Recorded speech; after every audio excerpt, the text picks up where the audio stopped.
Well, hi, welcome to my latest video. Well, in this one, I'm going to do something I probably should have done a while ago, but I wanted to make sure I had everything set up right and I was used to it. But I have the Elgato prompter sitting in front of me right now. Now, I'm not using it to read a script at this moment, but I am using it so I can identify the camera on the other side of the little plastic plate that they have there.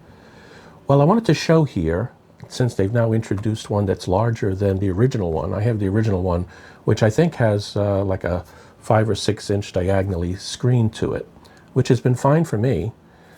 But I wanted to show people this one and how I got it working and how I use it before the people get heavily invested into the new one, because maybe this one will work out for you.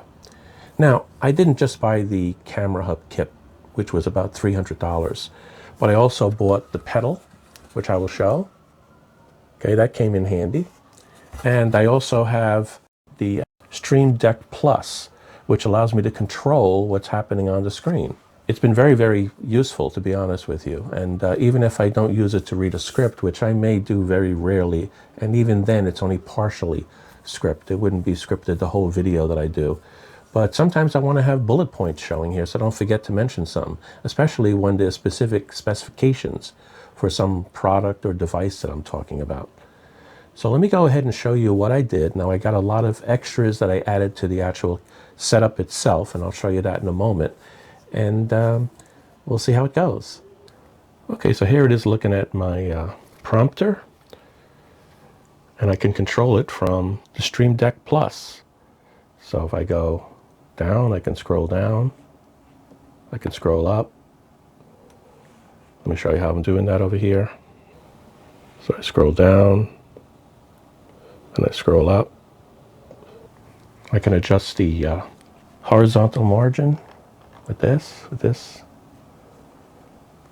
That's with this knob right here, the horizontal margin. I also have the vertical margin. If I go back to that, we can see what the vertical margin is doing. See? I can also do the font size. And that's with this one right here. These are all programmed into the Elgato Stream Deck Plus. And this final one here, I have line spacing. So if I go to that one, I can make the line spacing different here. See? But generally, I'm just using up, down. I usually don't change it too much, and I just scroll it to where I need it, whether I'm doing an actual script or I'm doing just bullet points, right, as I mentioned earlier. In addition to that, if you take a look closely at the setup, you will see some unique things that I've added. I have these two 12-inch gooseneck, metal goosenecks. One is connected onto the bottom of the prompter plate, taking off the weight from it. And I have on there an actual elbow that itself can be adjusted to whatever I want in here. And then I have the other end of it, the gooseneck, connected right up to the tripod.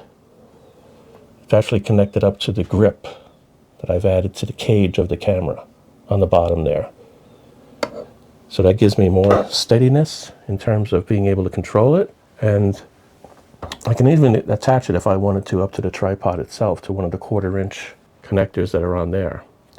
So anyway, that's what I do to use my prompter. Of course, I could also, if I wanted to, have it recognize my voice. I have my Elgato mixer here, and it can automatically start reading when I start talking directly down to text. Okay? But I won't demonstrate that right now. I mean, that takes a little bit more setup than I have done right now for this. So anyway, this is the Elgato prompter that I currently use on my camera setup, and I have it on all the time. Now, the only thing is, in order to get it to fit, since I have the kit lens on my Sony ZV-E1, I had to buy an adapter that did not come with the kit, since the smallest camera lens that it was set up to support was 52 millimeters, I believe. I had to buy an adapter, which is behind that, that's connected up to allow me to connect up the 40.5 millimeter over to the back of the prompter here. So I had to buy that adapter in there in order to get it to work properly. So as you can see, it works well. I really like the fact of using the Stream Deck Plus on it, because that helps quite a bit in terms of getting it to understand what I want to do. So that's it for now. Now, that's not my only Stream Deck. I also have a regular Stream Deck that I use to control all my other features, including when I'm doing live streaming.